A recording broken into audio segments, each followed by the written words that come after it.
પવિત્ર શ્રાવણ માસના પ્રથમ સોમવાર પર વિકાસની યાત્રા હવે ભગવાન સોમનાથના દ્વાર પર રવાના થઈ ગઈ છે। શું છે સમાચારો તેની વિગતવાર ચર્ચા કરીએ। નમસ્કાર, આપ જોઈ રહ્યા છો HD ન્યૂઝ અને હું છું આપની સાથે વલ્લરી વ્યાસ। બોટાદવાસીઓ માટે ખુશીના સમાચાર સામે આવી રહ્યા છે। હવે સોમનાથ જવા માટે લાંબી મુસાફરીની ચિંતા ઓછી થઈ ગઈ છે, કારણ કે સાબરમતી વેરાવળ વંદે ભારત એક્સપ્રેસને બોટાદમાં સ્ટોપેજ મળી ગયું છે।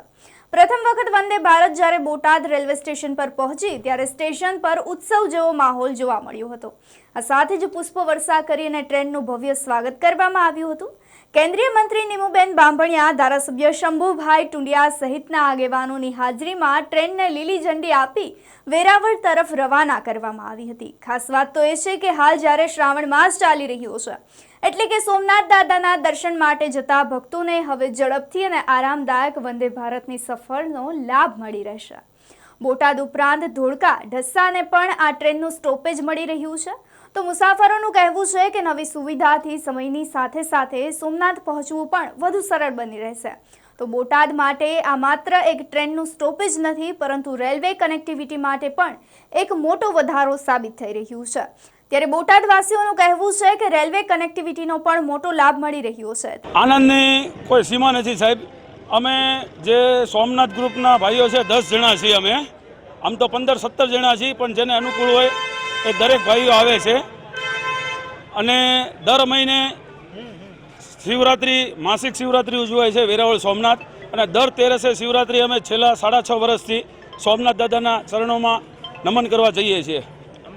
કેટલું ભાડું થશે બોટાદથી વેરાવળ લગીને? શું શું સુવિધા ઉપલબ્ધ છે સાહેબ? બોટાદથી વેરાવળ સુધીનું ભાડું સવારમાં 8:20નો ટાઈમ છે, 900 રૂપિયા છે, 899 રૂપિયા। એની સાથે એક પેપર છે, પાણીની બોટલ છે અને જ્યુસ આવે છે।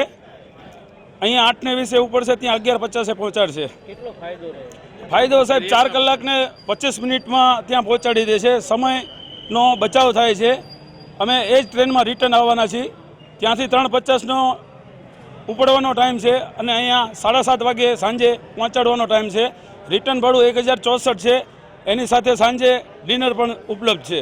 ટ્રેન શરૂ થતાં કેટલો આનંદ? ટ્રેન શરૂ થતાં સાહેબ એની કોઈ સીમા નથી, જબરદસ્ત આનંદ છે। મહાદેવના ચરણોમાં સવારે જઈને સાંજે રિટર્ન આવી શકીએ છીએ। આજે બોટાદ શહેર અને બોટાદની જિલ્લાની જનતા માટે આજે સોનાનો સૂરજ ઉગ્યો છે। સતત રજૂઆતને કારણે, આજે બોટાદની લાગણી માંગણીને કારણે માનનીય આ દેશના પ્રધાનમંત્રી શ્રી નરેન્દ્રભાઈ મોદી સાહેબ અને રેલ મંત્રી દ્વારા આજે બોટાદ ને જે નવું સોપાન, બોટાદના ઇતિહાસમાં પ્રથમ વખત વંદે ભારત ટ્રેનની પ્રાપ્તિ થઈ છે। જે તમે જોયું છે કે ભાઈ સાબરમતીથી બોટાદ, બોટાદથી સોમનાથ સુધીનું જે રૂટ આપણને આપ્યો છે, એના માટે પહેલા તો હું માનનીય પ્રધાનમંત્રી શ્રી નરેન્દ્રભાઈ મોદી સાહેબનો, રેલ મંત્રી શ્રીનો આભાર માનું છું। અને સૌ બોટાદની જનતા વતી દિલથી માનનીય સાંસદશ્રીનો, DRM સાહેબનો અને સૌ રેલવેના કર્મચારીઓનો પણ હૃદયપૂર્વક આભાર માનું છું કે જેને બોટાદના ઇતિહાસમાં પ્રથમ વખત વંદે ભારત ટ્રેનનું આજે અમે લીલી ઝંડી આપી અને સ્વાગત કરવામાં આવ્યું છે। અને સાથોસાથ આવનારા સમયની અંદર બોટાદના રેલવે સ્ટેશનનો વધુમાં વધુ સારી રીતે વિકાસ થાય તેના માટે પણ પ્રયત્ન ચાલુ કરી દીધા છે। આગામી સમયની અંદર ભાવનગર, બોટાદ અને વડોદરા, સુરત અને મુંબઈ સુધીની એક વંદે ભારત ટ્રેનની મારી પ્રધાનમંત્રી અને માનનીય રેલ મંત્રી પાસે એક માંગણી કરી છે, જે અત્યારે હાલ પેન્ડિંગ છે। એવી જ રીતના બોટાદથી ભાવનગર, બોટાદ અને દિલ્હી સુધીની એક બીજી પણ વંદે ભારત ટ્રેન આપણે માંગણી કરી છે। એટલે આવનારા સમયની અંદર આ બંને ટ્રેન આપણને પ્રાપ્ત થઈ છે એવી પણ હું અપેક્ષા રાખું છું। અને સાથોસાથ ખૂબ આપણા ખુશીના સમાચાર છે કે હવે બોટાદથી સાબરમતી વચ્ચે ઇલેક્ટ્રિક ટ્રેન આપણે ચોક્કસ સમયમાં ચાલુ થવા જઈ રહી છે। તેના માટે પણ હું રેલવે તંત્રનો, DRM સાહેબનો અને સૌ રેલવેના કર્મચારીઓનો આભાર માનું છું કે હવે આપણે જે બોટાદથી સાબરમતી ટ્રેનનો જે સમય છે એ ખૂબ સ્પીડ પણ વધી જશે અને પર્યાવરણને પણ ખૂબ ફાયદો થવાનો છે।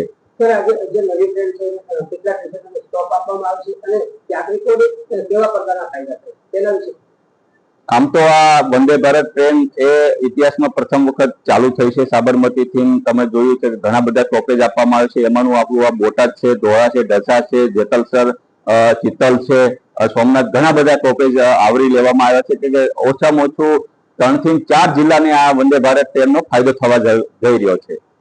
બોટાદને વંદે ભારતની કનેક્ટિવિટી મળતાની સાથે જ હવે શ્રાવણ માસ પર સોમનાથ મહાદેવના ચરણોમાં શીશ નમાવવું વધુ સરળ બની રહ્યું છે.